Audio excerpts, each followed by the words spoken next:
So welcome to the last of this series of lectures on England's reformations and their legacies. In this series, I've told a set of distinct, but I hope reasonably coherent stories about the religious changes that convulsed 16th century England and whose aftershocks were felt for centuries. But this final story is not so straightforward. Many of my protagonists today wouldn't have recognized each other as brethren. The connections that I'll be drawing between them are often speculative at best. And at the time, and indeed since, they've all too often looked merely like the assorted debris of the Reformation. Pieces that were flung out because they didn't or wouldn't fit. Fringe extremists and irrelevant curiosities. My task this evening is to try to persuade you that this cast of misfits and cranks adds up to a story. I want to persuade you, in fact, that England had a radical Reformation. For most of the last 500 years, we've not seen it that way. The radical Reformation is a term that historians began using in earnest in the 1960s. Another historian of that period talked, I think, revealingly about the left wing of the Reformation. And they were talking, above all, about a series of movements that emerged in Europe in the 1520s, hard on the heels of Martin Luther's quarrel with the papacy. Because from the very start, Luther was beset by over-enthusiastic allies who wanted to take his ideas further than he did, or to turn them in subtly or sharply different directions. And he was quickly denouncing these people as fanatics, whose foolish zeal and depravity had led them headlong into dangerous error. And these fanatics came to be associated with two things above all: one theological innovation and one political stance. The theological innovation is the view that only adults who choose to make a profession of Christian faith should be baptized, rather than all infants being baptized very soon after their birth. The first adult baptisms that we know of took place in Zurich in 1525. This lady is not actually being baptized. She is about to be executed by drowning for the crime of being baptized as an adult. And if that seems to you like an overreaction, well, yes, but this was a more provocative and consequential matter than it might seem to modern ears, for two reasons. First of all, it means that a church can't be a universal, all-embracing community like the medieval Catholic Church or the post-Reformation Church of England aspired to be. Churches into which the whole nation is born by default. Because a church that practices adult baptism is one that requires a positive choice to join it and must therefore exclude a portion, probably a large majority, of the people. And in a world where it's assumed that religious unity is the underpinning of social and political harmony, a movement whose very basis means that it divides is genuinely frightening. And secondly, this decision to reject infant baptism opens a Pandora's box of other alarming possibilities. The simplest reason to reject infant baptism is that the Bible never mentions the practice. But ancient Christian communities certainly were baptizing infants from very early on, as early as the 2nd century of the modern era. So if you reject infant baptism as an error, then you're also committed to saying that the early Christian church went badly astray very quickly. And that presumably means that all the other major decisions the early church made are up for grabs as well. What becomes of the doctrine of the Trinity, or the great disputes over the nature of Jesus Christ, even the question of what counts as part of the Bible, part of the canon of Scripture itself. These are fundamental questions about the essence of Christianity. Luther and the other respectable reformers badly want not to reopen them. So denying infant baptism is about more than just a splash of water. This is the theological equivalent of dousing a church with petrol and sauntering around flicking matches. And as I said, alongside the theological threat, there's a political one. Those first adult baptisms in Zurich took place in the middle of a vast peasant rebellion, the largest mass rising in European history before the French Revolution, the so-called Peasants' War of 1524-5, in which long-standing local and secular grievances were given new force by the revolutionary implications of Luther's ideas and the reckless, apocalyptic radicalism of preachers who chose to press those implications much further in the direction of social and political change than Luther himself was ever willing to countenance. The rebellious peasants were eventually defeated. There are a series of battlefield massacres, but there's worse to come. In 1534, a set of prophecies led to a number of radicals converging on the Western German city of Münster, declaring an apocalyptic kingdom there, trying to create a perfect new community of goods, polygamy, very violently enforced conformity. Eventually, the besieging armies bring the experiment to a bloody end.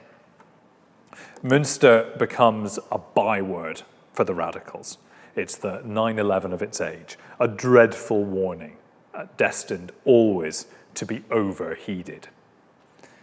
And the radicals come to be called Anabaptists, literally rebaptizers, because they insisted on taking people who'd been properly baptized as infants and doing it again, even though all Christians agree that the sacrament of baptism is a once-in-a-lifetime, unrepeatable event. Now, of course, the radicals didn't believe that dunking a baby in water is real baptism, so calling them Anabaptists is saying that they're wrong. It's a term of abuse. But that's what happens to feared and hated minorities. They were ferociously persecuted by Catholics and Protestants alike. They were reduced to isolated communes, and their few descendants eventually found refuge in North America. In particular, they hardly set foot on English soil. In the wake of the Münster catastrophe, there were scares about Dutch Anabaptists crossing the water to England. Henry VIII regarded the prospect with genuine horror, and his evangelical chief minister, Thomas Cromwell, was absolutely at one with him on this.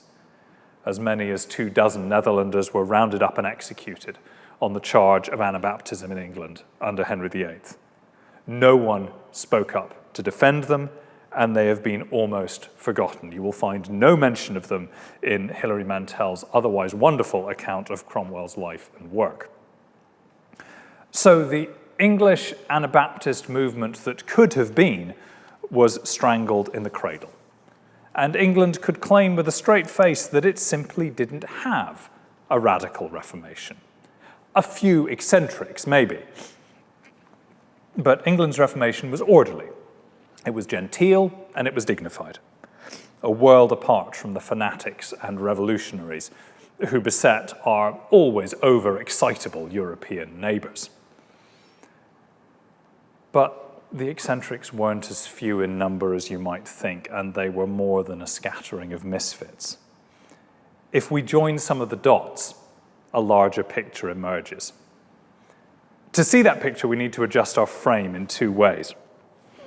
First of all, to recognize that there is more to the Radical Reformation than just this issue of adult baptism.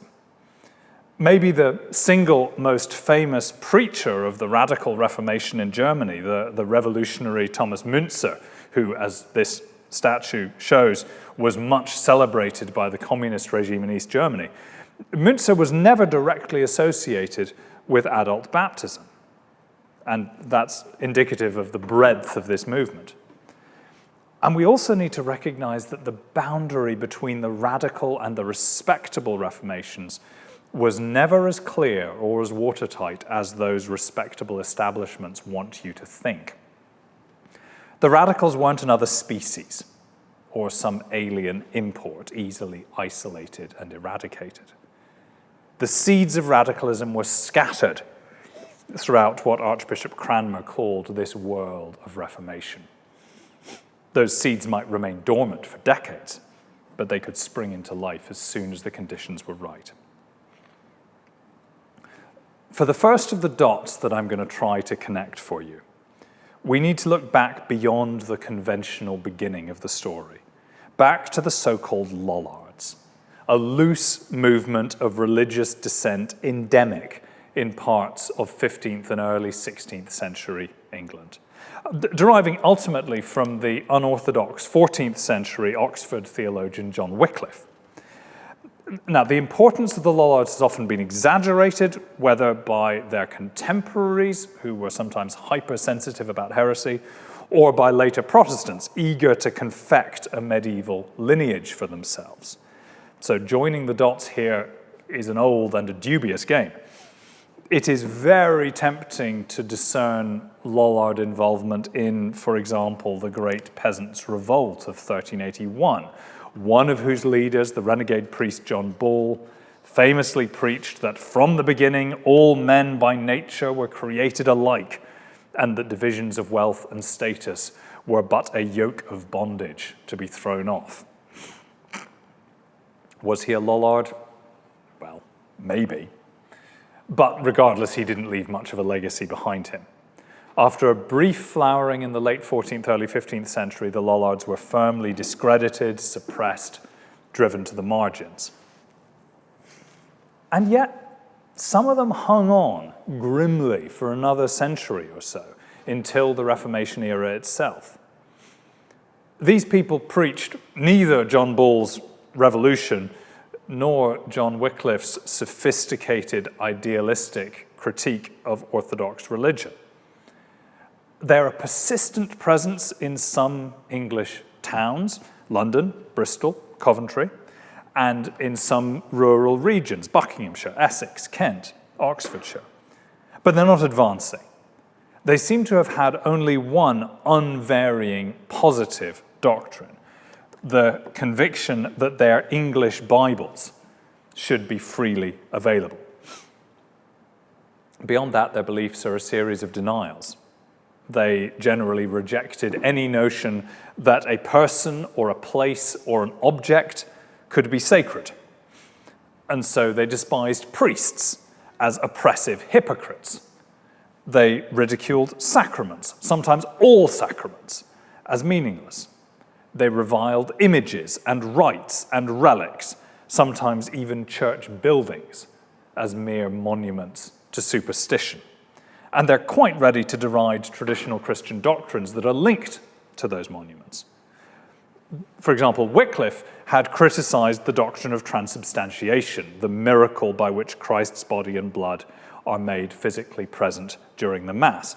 And he'd done so in subtle philosophical terms.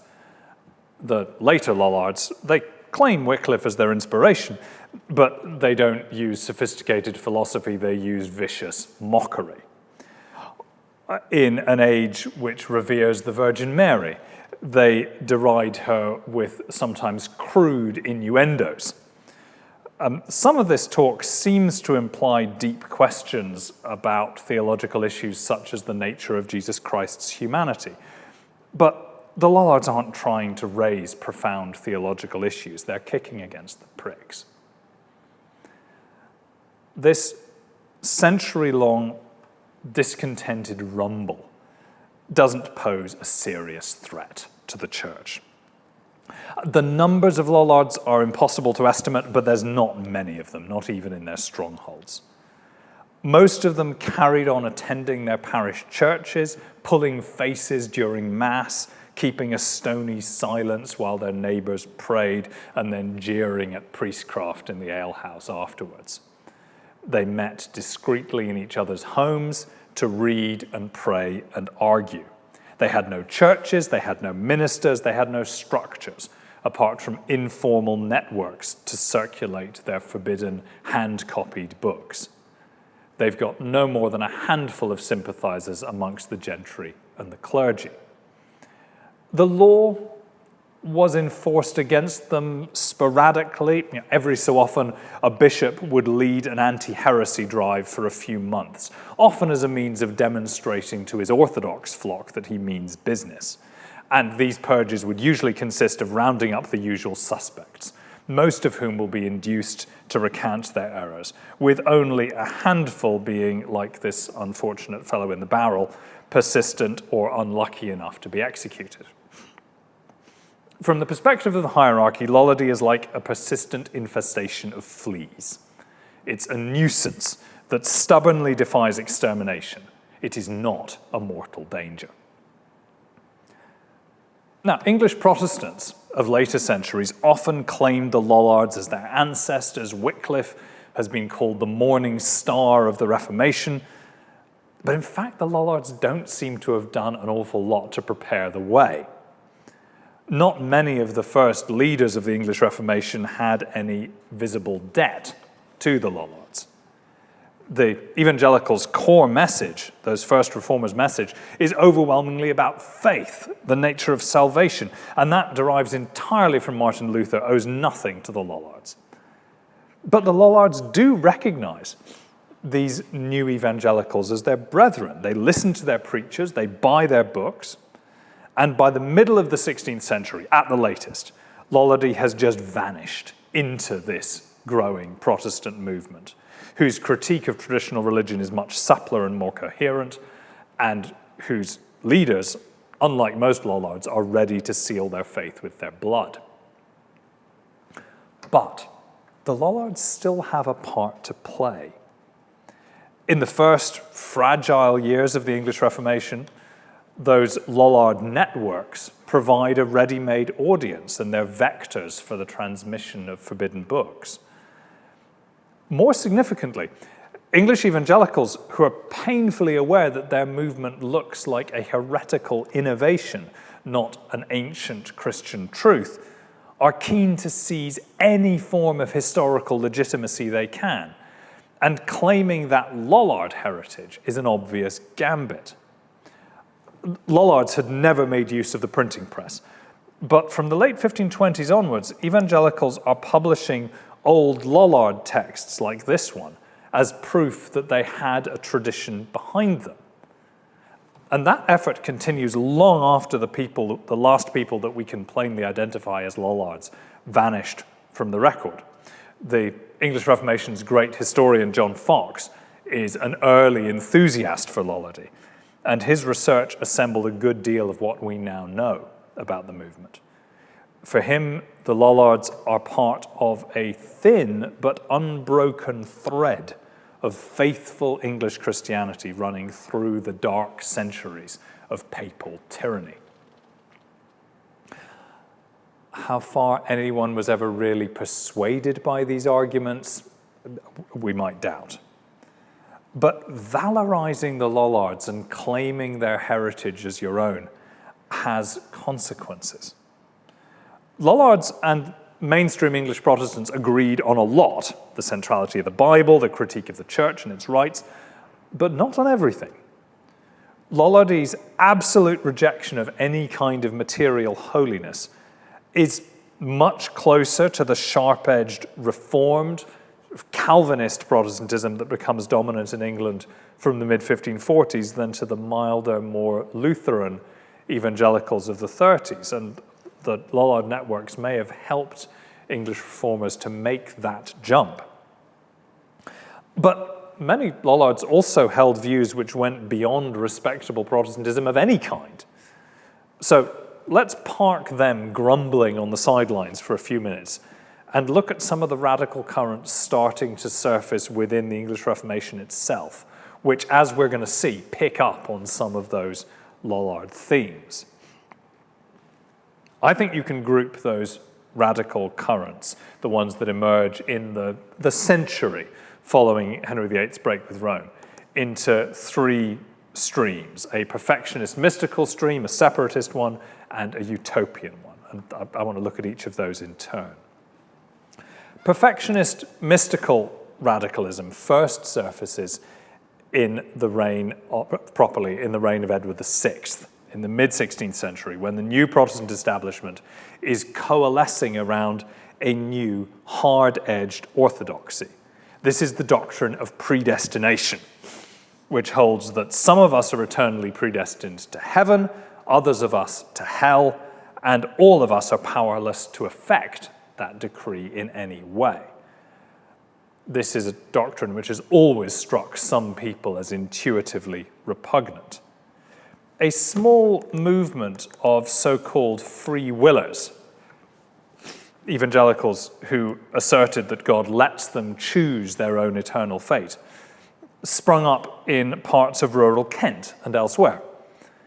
During the years of persecution under Queen Mary in the 1550s, the regime actively uses the division between these free willers and the predestinarians to stir up trouble amongst the Protestants, deliberately putting rivals in prison together, delaying the executions of people whom they've identified as particularly divisive.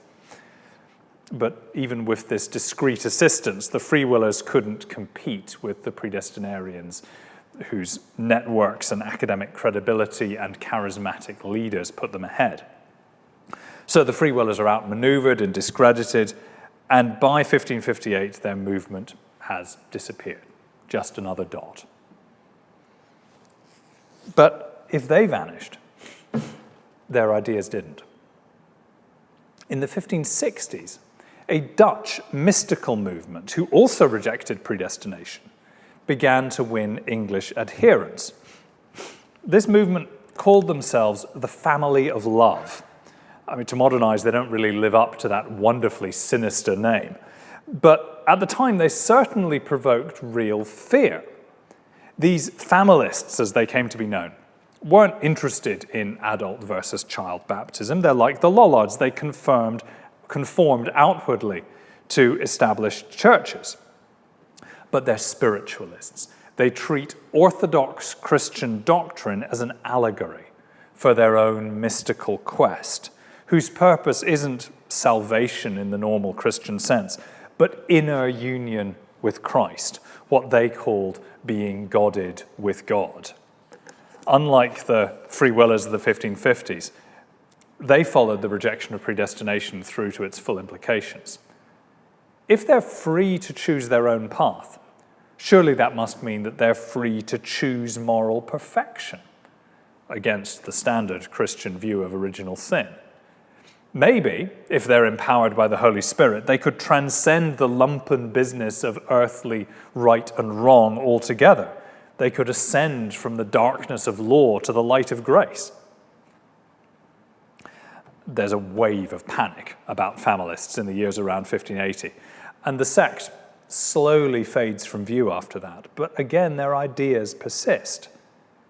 In the 1590s, we find English radicals questioning baptism, not advocating adult baptism, but arguing that Catholic baptism was irredeemably corrupt, that therefore true Christian baptism had completely vanished from the world during the long centuries of popery, and therefore that Christians must abandon baptism completely, or indeed any kind of church, until God sees fit to send new prophets to renew his people.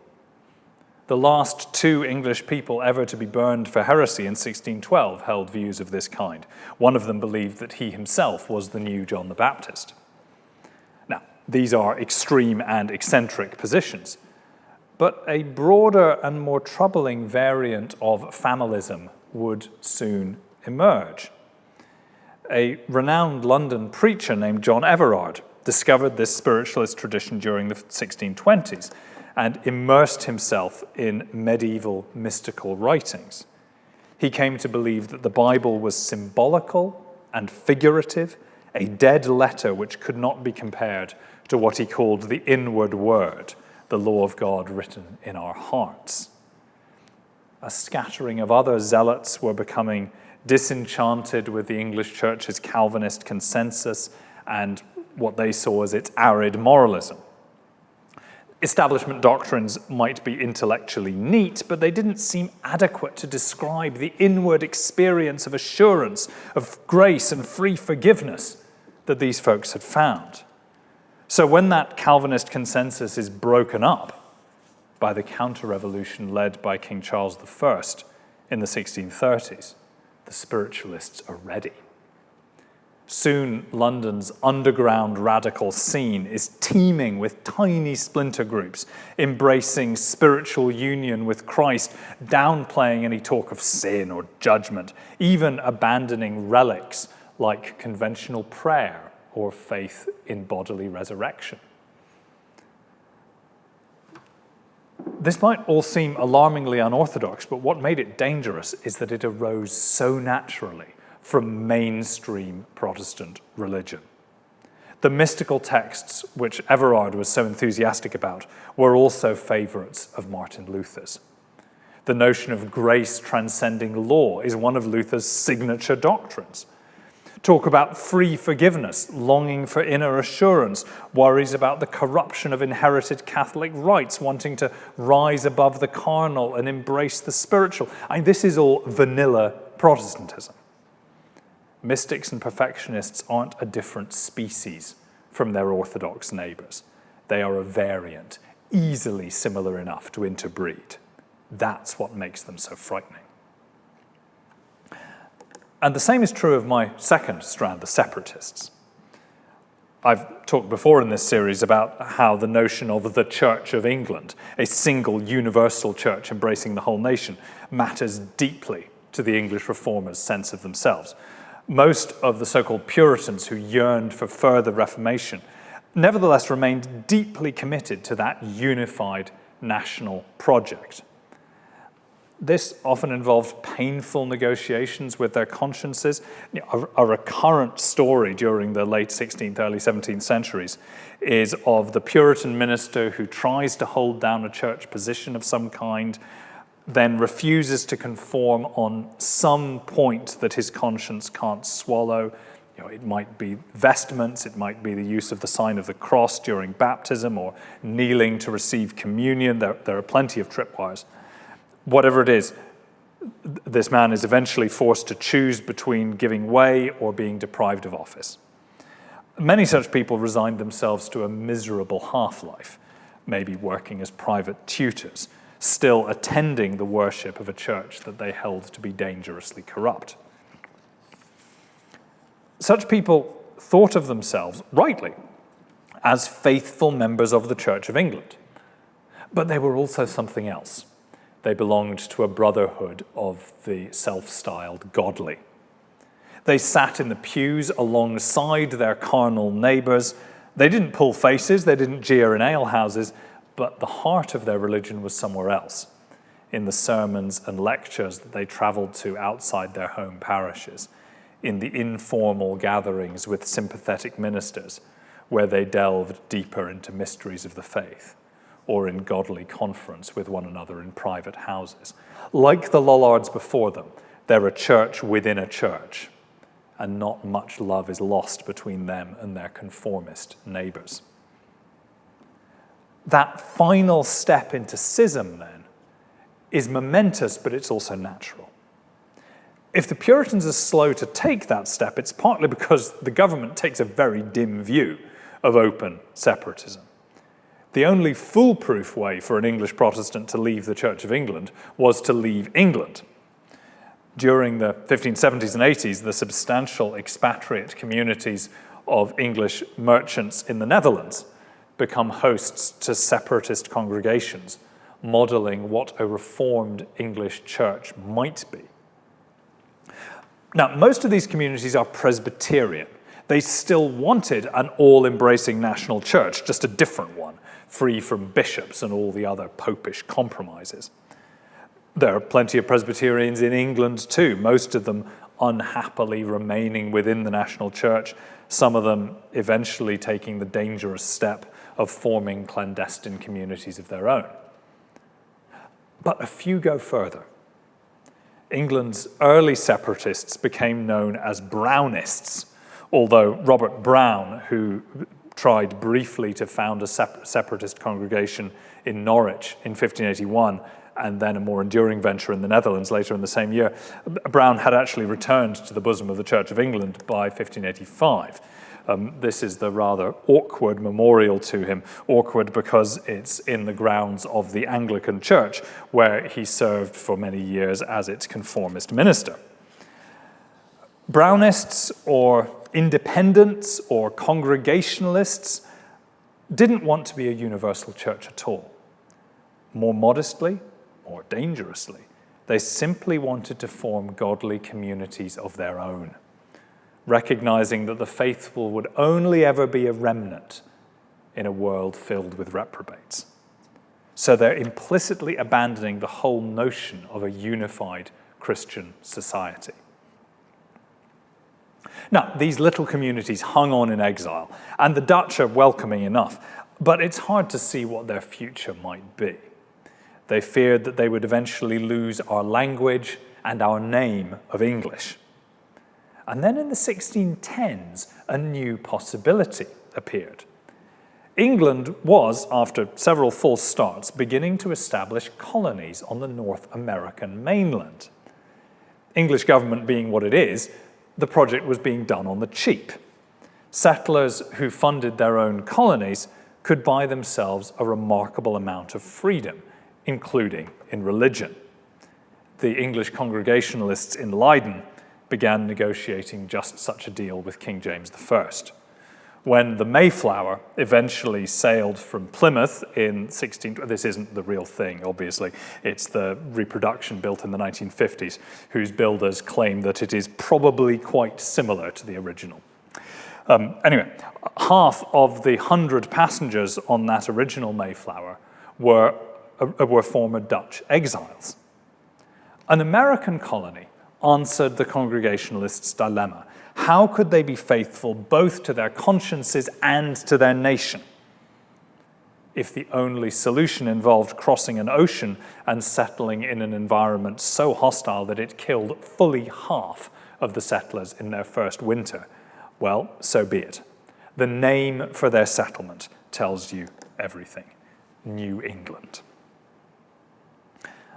It remained tiny and marginal during the 1620s. But under Charles I, a new and much larger wave of English Puritans were pushed into separatism and exile.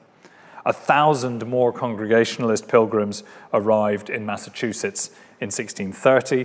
By 1640, some 20,000 had made the crossing. And they would do more than anyone else to set the religious tone of British North America and of the United States as it eventually emerged. That is, fiercely determined in their own piety, conscious of their unique calling, fully aware that they're a minority in a plural society and a godless world, preferring to pursue their own perfection rather than wait for others to join them. Now, theologically, these separatists were, or tried to be, fairly orthodox Protestants. But once you've abandoned a national church, the line becomes hard to hold. A great many questions which Protestants had generally given sort of blandly traditional answers to are being reopened. Should heresy and blasphemy be treated as crimes? Should Christians accept that warfare could sometimes be just? Could Christians legitimately swear oaths, despite the Bible apparently forbidding the practice? Anyone who's committed to an all-embracing Christian society with a single national church is more or less compelled to answer yes to all of those questions. But once you've abandoned that commitment, then morally enticing but politically impractical ideas like toleration or pacifism start to beckon. Once you've been freed of the crushing responsibility to create rules that a whole society might be able to follow, the separatists could start to explore new possibilities. Many of them possibilities that the Lollards had explored before them. Even that incendiary question of infant versus adult baptism starts to rear its head. Remember, the primary reason for opposing adult baptism was that it makes maintaining a universal church impossible. But the Congregationalists had already abandoned that. So if they've got scruples about infant baptism, why not indulge them?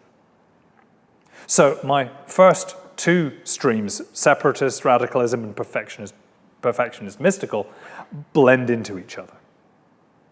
In the mid-1630s, the colony at Massachusetts endured a bitter split between a conventionally Calvinist majority and a fringe of dissidents, led by this woman, the pious, well-educated midwife Anne Hutchinson. She felt that rigid legalism was cramping the gospel's true spirit just as badly in the New World as it had at home. She and her spiritualist followers were eventually thrown out, but they're welcomed into the neighboring colony of Rhode Island by Roger Williams, who had himself been expelled from Massachusetts in 1636 and was now advocating adult baptism and, in this deservedly famous tract, absolute religious toleration. Denouncing radicalism was the easy part.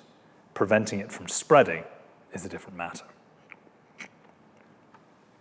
And the same's true of the third strand of radicalism, utopianism, the persistent hunch that Christian society could and should be remade in the light of the gospel. Already in Henry VIII's reign, a few idealists had wondered about using his royal supremacy to implement sweeping change. If you're Thomas Cromwell, that means a relatively modest and pragmatic set of reforms about fusing church and state more closely together.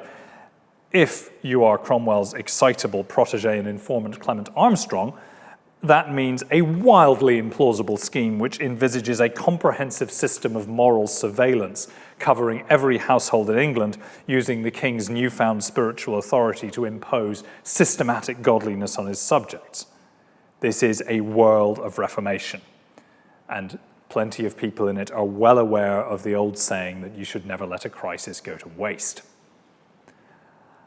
As the shine begins to come off the Reformers' alliance with Henry VIII, more of them begin to dream of projects to build a just commonwealth.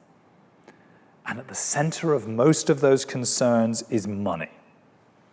The Reformation, like most revolutions, makes a few individuals very rich, acquiring church goods, lands, and incomes which the common people had once naively imagined belonged in some sense to them. And it rankled. When the monasteries were dissolved, almost all of the proceeds were swallowed up by Henry VIII's wars and by his courtiers. And that was not how the dissolution had been sold to the country. There had been promises that the wealth of the monasteries would be used to build roads, to endow hospitals, to found schools, even to establish new universities. The Lollards had been arguing for more than a century that Oxford and Cambridge's stranglehold on higher education needed to be broken. Lollard sympathizers had once introduced a bill into Parliament to establish 15 new universities. Now, evangelical preachers and pamphleteers started to put forward schemes of their own. These Commonwealth men, as they came to be called, are not an organized party. They're a mood of rumbling discontent. Some offered modest proposals, focusing on specific laws or grievances, like the enclosure of common land. Others are more sweeping. They want wholesale redistribution of church goods, abolition of the House of Lords. Two things hold these disparate projects together: a mood of idealistic moral urgency and a sustained hostility to the clergy as a caste. From the bishops, the forked caps as they call them, through the purgatory horse leeches, the monks, to the dumb dogs, that is, the ordinary parish priests, never opening their mouths to preach the gospel, merely drowning in their own swinish filthiness. When Henry VIII dies, and an unapologetically Protestant regime takes power under Edward VI, the Commonwealth men have their moment. They're openly encouraged by the new government. Many of their themes are picked up by leading preachers, like the former Bishop Hugh Latimer, preachers who roll a moral critique of their society and its elites into a critique of the church and its corruption. A couple of years of this kind of populist Protestant politics ends in a summer of disturbances, the so-called camping time that spreads across England in the summer of 1549. not exactly England's answer to the Peasants' War in Germany, not least because almost everywhere it ends without bloodshed. But the parallels are there.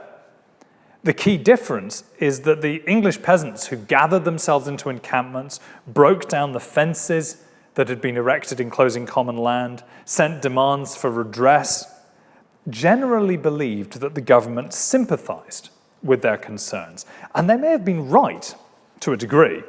Lord Protector Somerset sent them soothing letters, and some of the regime's leading preachers came to address the encampments.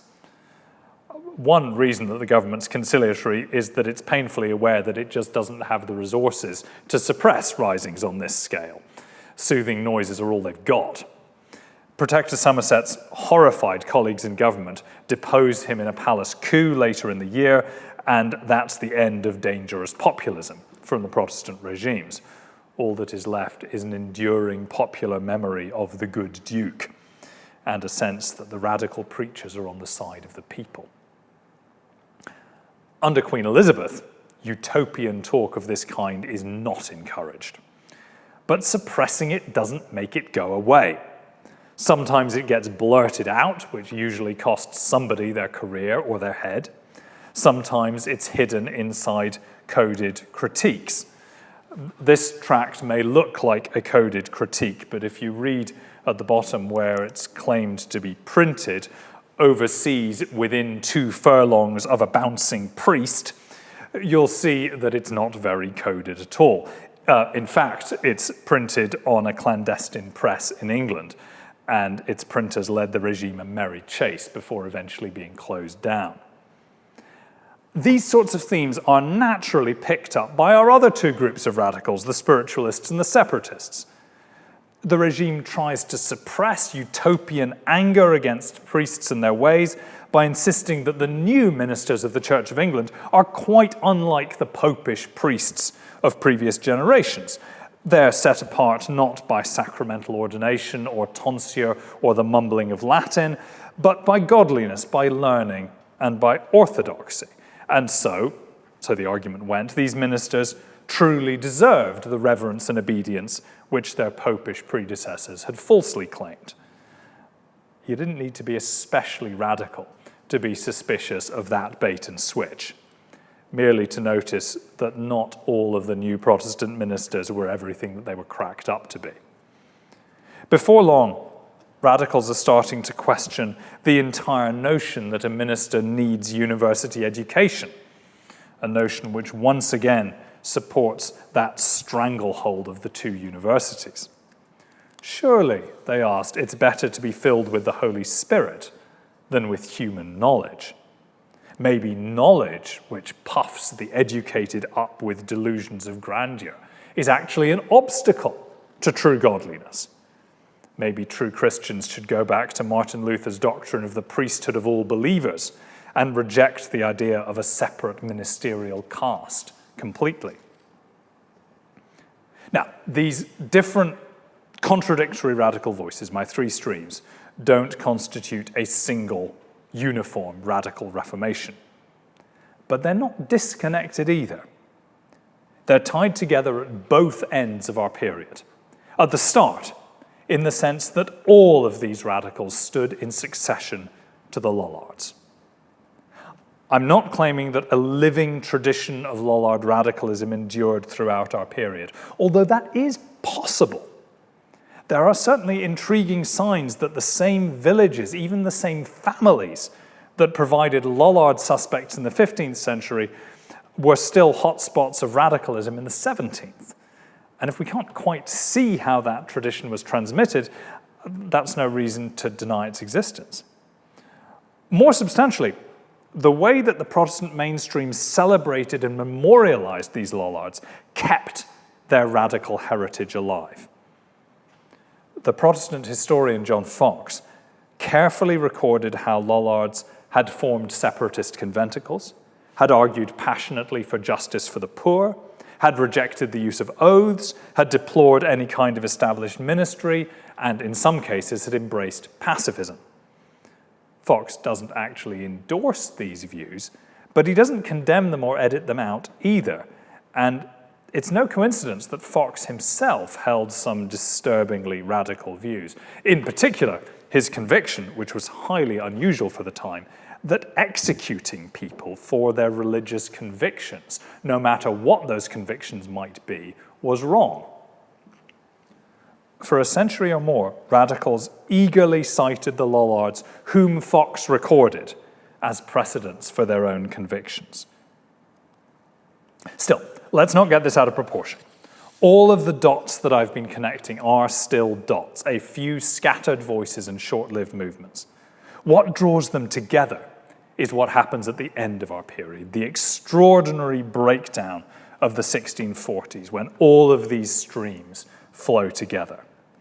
From the moment when Charles I is forced by military defeat to summon a parliament in 1640, up to the point when his son was restored to his vacant throne in 1660. For those 20 years, England never has a government that is both willing and able to enforce a uniform religious settlement onto the country. And so a century's worth of subterranean radicalism surges into the open.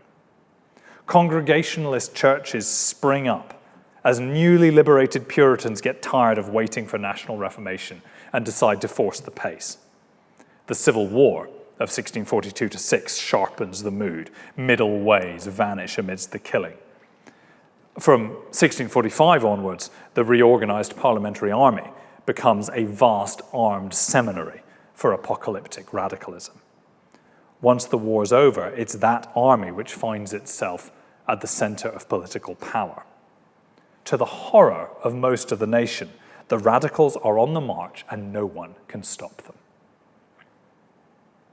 The most obvious consequence of this is the emergence of a swathe of new movements, some of which would become enduring denominations. This is when the Baptists, who are now, of course, one of the largest global Christian families, were born. The question of adult baptism came back with a vengeance. A minority of Congregationalists were questioning infant baptism. Meanwhile, by a quite different route, some perfectionist mystical sects were also coming to define themselves by the practice of adult baptism. These two different Baptistic communities are deeply suspicious of each other, but shared practice and the shared hatred of almost everybody else slowly forces them together, and they uneasily come to profess a shared identity as Baptists. That name is probably given to them by the other truly significant, enduring sect to emerge during these years, the Quakers, who took all the radical themes that we've been tracking to their logical endpoint. They spiritualized most conventional Christian doctrine. They abandoned any conventionally structured church, ministry, sacraments. They taught a radical doctrine of human equality.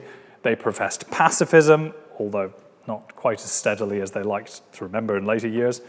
They swept aside all religion in favor of the light of Christ, which they found dwelling inside everyone. From a standing start in the late 1640s, by 1660, there are tens of thousands of Quakers, and their zealous idealism is already starting to spread across the world. But for each denomination that endured, there were dozens of movements that flared up and died away or were subsumed into the wider culture. These are the years that produced the first ever campaign for representative democracy, the so-called levelers, or an agrarian commune trying to create a world of total equality, virtue, and reason by sharing labor and abolishing private property, the diggers, or a mystical movement of self-denial, abandoning any kind of religious practice while waiting for a new dispensation from God, the seekers, or a revolutionary utopian sect hoping to inaugurate an apocalyptic kingdom of the saints, the fifth monarchists, and a great many other groups, real or imagined, dedicated to particular prophets or to restoring Judaism or to nudism or to moral perfectionism or transcending morality altogether. And collectively, their legacy, and this is the real legacy of England's radical Reformation, is irreducible pluralism. religious toleration of some kind has been an inescapable fact of English life ever since, whether as a point of principle or as a grudging concession to reality. Like it or not, England's religious identity was fractured beyond repair, and that is where we still are. Let me finish with two specific legacies of the 1640 to 60 period that underline the general point. First of all, the Jews. England's long-established Jewish population had been expelled by royal order in 1291, and for nearly 4 centuries, the practice of Judaism in England was illegal. The fact that to be English was by definition to be Christian is what made the creation of the Church of England possible. By the mid-17th century, the prospering Jewish mercantile community in the Netherlands was creating a commercial incentive to lift the ban. But the actual decision is made by Oliver Cromwell, England's Lord Protector from 1653 to 58, a Congregationalist whose personal commitment to toleration was partial, certainly doesn't extend to Catholics, but was also real. Like many other radicals, Cromwell believed that Christ's second coming would be preceded by the mass conversion of the Jews to Christianity. Maybe readmitting the Jews to England, as he did in 1656 in response to this petition, would help to precipitate that? Well, it hasn't worked out that way. But it has meant that ever since, England has been not just a multi-denominational, but also a multi-faith country. A second legacy again touches on Judaism and on the close ties between the radical Protestant groups in England and the Netherlands. Adam Berriel, the most important leader of the Dutch rationalist group known as the Collegians, was an Anglophile. He'd spent a crucial formative period in the 1630s amongst radical groups in England. In the 1650s, English Quakers paid a return visit. They sent missionaries to Amsterdam and opened channels to the Collegians. In particular, these Quaker missionaries befriended this young Dutch Jew, whom the Collegians had taken in after he'd been expelled from his synagogue. This man translated a Quaker tract into Hebrew in the hope of converting Jews to Quakerism. The Quakers wrote that he was very friendly to their cause, and his own later writings show significant signs of debts to Quaker criticisms of the Bible and of conventional Christianity. His name was Baruch Spinoza. Spinoza is justly famous as the philosophical founding father of modern atheism and rationalism. But his debt to the radical Christian traditions represented by the Collegians and the Quakers is profound. His ethical vision doesn't so much reject traditional Judaism and Christianity as transcend them. And in doing so, he is true to that radical Reformation tradition represented by his friends. He's a reminder of a truth that applies not just throughout the English-speaking world, but even beyond it, which is that all of us, believer or unbeliever alike, and whether we like it or not, are children of one or other of the English Reformations. Thank you. Thanks so much, Professor Ryrie. First question, before we get into the questions about this lecture today, is what's your next lecture series going to be about? Oh, yes, indeed. Thank you for asking. I've got another series of 6 lectures coming next year, which are on the early global spread of Protestantism. So we'll be starting by looking at the problem of how that happened, and then moving around the world, looking at the Americas, at the Middle East, at Asia, at the involvement in the slave trade, and then finishing by thinking about the encounter between missionaries and empire. Thanks very much. Now, turning to your lecture today, I'm going to start with a question from Peter Boyle. He says, I was taught as a child that the Bible did support infant baptism because it says that whole families were baptized, and whole families presumably included some infant children? That is the argument that has often been made in defense of it. and it remains a hotly contested point, so I don't want to walk too much into the minefield. I think what's fair to say is that, yes, there are references to households. I think it's households rather than families being baptized. It's reasonable to guess that that includes infants, but it's not a cast iron case. And it's certainly true that all of the baptisms that are specifically described in the New Testament are of adults, or at least of people who are in a position to make a conscious decision of their own. So one can argue that either way, but I think I myself am an Anglican, and my sons were baptized as infants, so I guess I've chosen my side. Yet, the Baptists have at least got a point. Okay, thank you. Is it true that the first colony in America to give legal protection to religious toleration was Maryland, founded by the Catholic Lord Baltimore?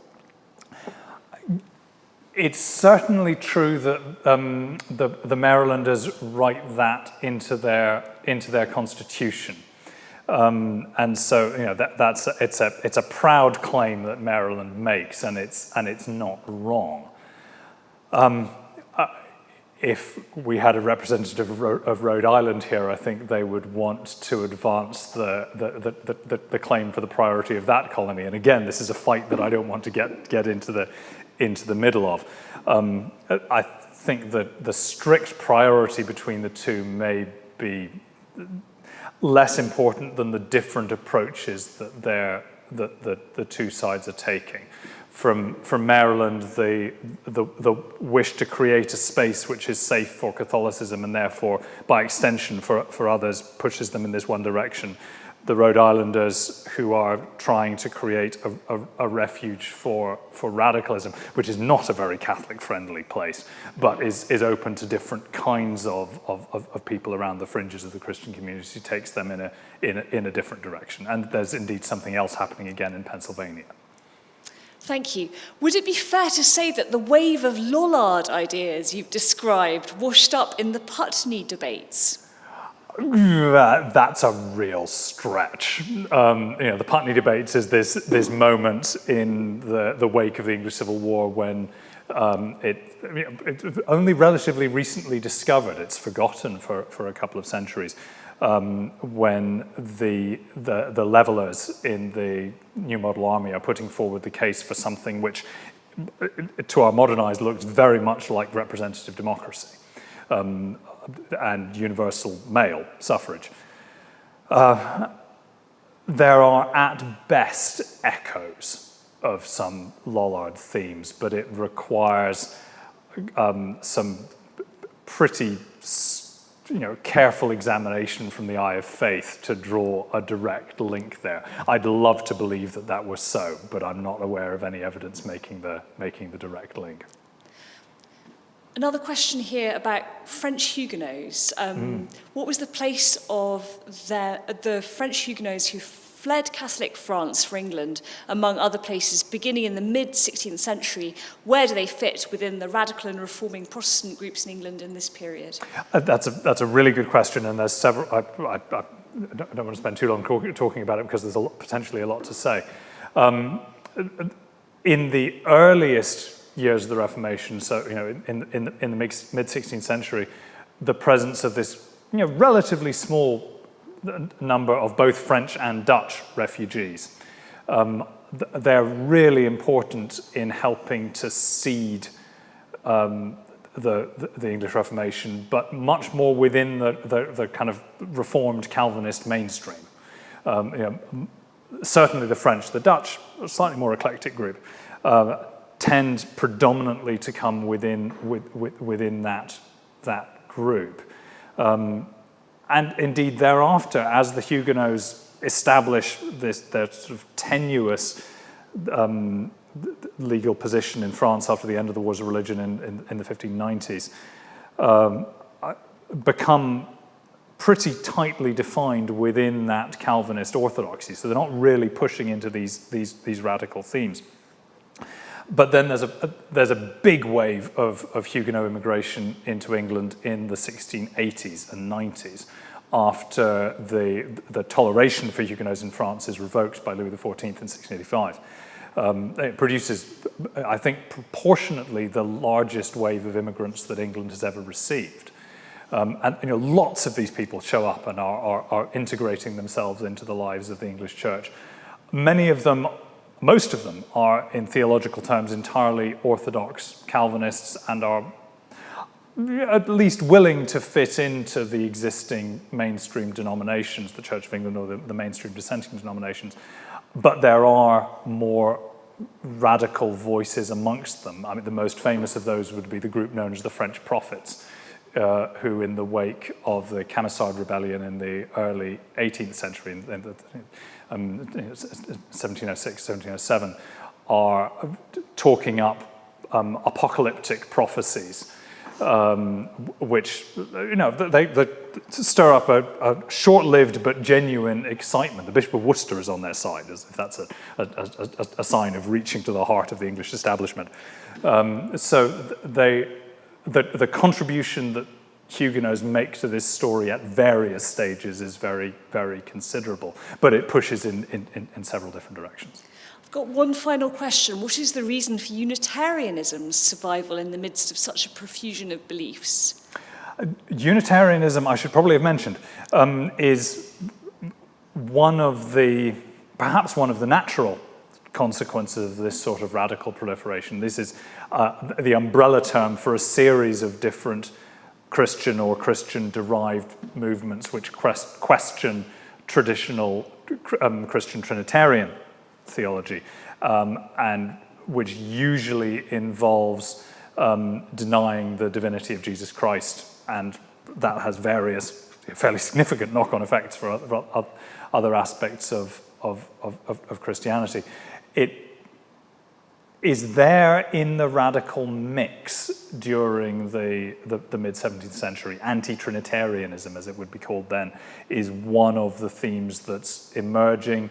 For all the toleration of the mid-17th century regimes, that is something they don't like, and anti-Trinitarians do find themselves subject to a degree of persecution. One of the things that makes the anti-Trinitarian or Unitarian story different from some of these others is the way that it feeds into the Enlightenment and early deism and rationalism as that begins to burgeon from the late 17th and into the 18th century. It seems to that mood of that intellectual mood like a very sort of rationalist form of Christianity. And you can see some folks who are picking up on Spinoza's ideas being very drawn towards that kind of a way of thinking.